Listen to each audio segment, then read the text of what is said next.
Hello mes petites bulles, bienvenue de la bulle de Virgie. Petite coupe du jour, petite coupe express ici avec l'oracle Regard miroir de l'âme. On a déjà 2 cartes qui viennent de tomber, je vais couper le reste et on va voir quels sont les messages. Ici on nous parle du signe potentiellement de la balance ou du mois d'octobre, fin septembre.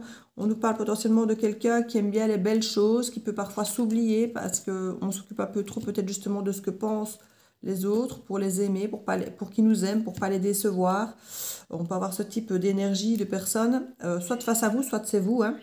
On nous parle aussi de complicité, de moments de partage. C'est peut-être ça justement au niveau de la balance. On écoute peut-être un peu trop ce que l'autre a envie plutôt que ce que nous on a envie de partager. Parce que c'est vraiment ça que je retrouve ici dans ces 2 énergies. Cette envie quelque part de faire plaisir, de partage avec l'autre, de moments complices et de, voyez, mais qu'on fait peut-être plus pour l'autre que pour nous-mêmes. Donc, voyez, à garder cet équilibre entre ce qui vous plaît, vous aussi.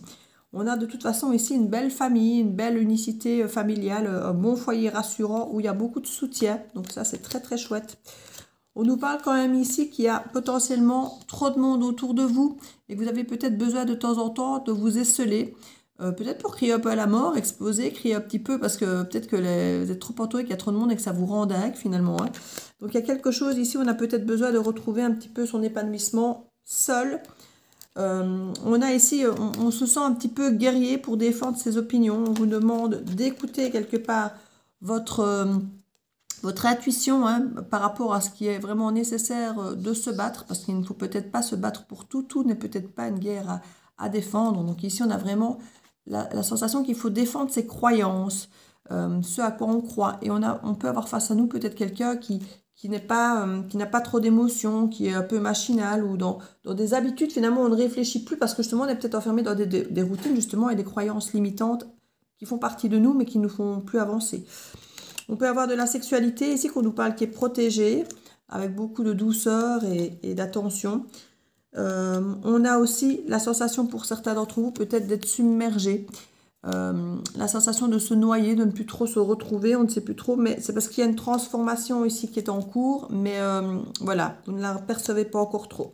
Vous allez vers quelque chose de lumineux, mais ce n'est pas encore concret à vos yeux pour l'instant. On nous parle ici de beaucoup d'harmonie, du côté sonore, donc n'hésitez pas à vous baigner dans la musique, avec des belles vibrations, n'hésitez pas à chanter, moi j'ai envie de dire, et on sent que vous avez besoin de trouver votre place dans ce monde, et ici, il y a vraiment cette nécessité de défendre ses opinions, de voir ce que vous avez besoin de défendre. On ne peut pas être à tous les fronts, donc sélectionnez ce qui est important pour vous pour, quelque part, protéger et défendre ce qui est important. On ne saurait pas tout défendre, et en tout cas défendre vos valeurs, ce qui est important pour vous, votre équilibre, vos besoins de partage à vous. Donc voilà, prenez soin de vous, écoutez-vous et défendez ce qui est important pour vous. Ce sera le résumé pour aujourd'hui. Belle journée à vous, des bisous.